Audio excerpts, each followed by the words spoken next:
इलाका किसी का हो धमाका चंदन प्रेमी का होगा। कहिया बनबे हमर कनिया, ये गोरखी कहिया बनबे हमर कनिया। जहिया किनका देबही तू नाक में नथुनिया, जहिया किनका देबही तू नाक में नथुनिया। ये गोरखी कहिया बनबे हमर कनिया, नथुनिया लाइव को दे पहले। ये गोरखी कहिया बनबे हमर कनिया, ये गोरखी कहिया बनबे हमर कनिया। बात ना जाले नथिया लागने देबी ताले नहीं बनबो। चंदन डीजे कचैया।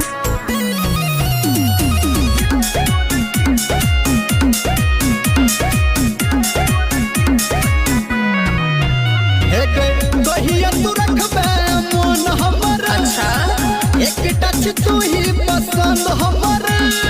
ये सोना बोल ना कहिया तू रखबे मन हमर, अच्छा एक टच तू ही पसंद हमर।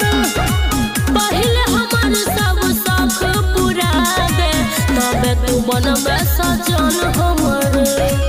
नहीं तन जो जोर देखही ग दुनिया, नहीं तन जो जोर देखही ग दुनिया। गे गोरखी कहिया बनबे हमर कनिया, चल जो गे गोरखी कहिया बनबे हमर कनिया, गे गोरखी कहिया बनबे हमर कनिया। सपना देखते रह जेबे। इलाका किसी का हो धमाका डीजे चंदन मुकेश का होगा। माँ गायत्री रिकॉर्डिंग स्टूडियो।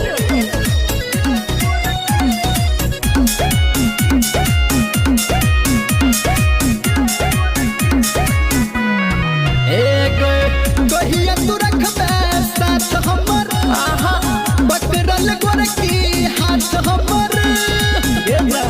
की कहिया तू रखबे साथ हमर, चल जो बकरल गोरखी हाथ हमर। सुन धर्मेंद्र राइटर के सब कहै छौ, तोर बेन अही दिल हमर। तोर घर बन के हम जब दुल्हनिया, सुमन सोना बन के रे जतो दुल्हनिया। गे गोरखी कहिया बनबे हमर कनिया। बाजना नहीं बनबो हे जा रे गोरका चलो बनबो तोहर कनिया, रे गोरका चलो बनबो तोहर कनिया। ठीक छे चल।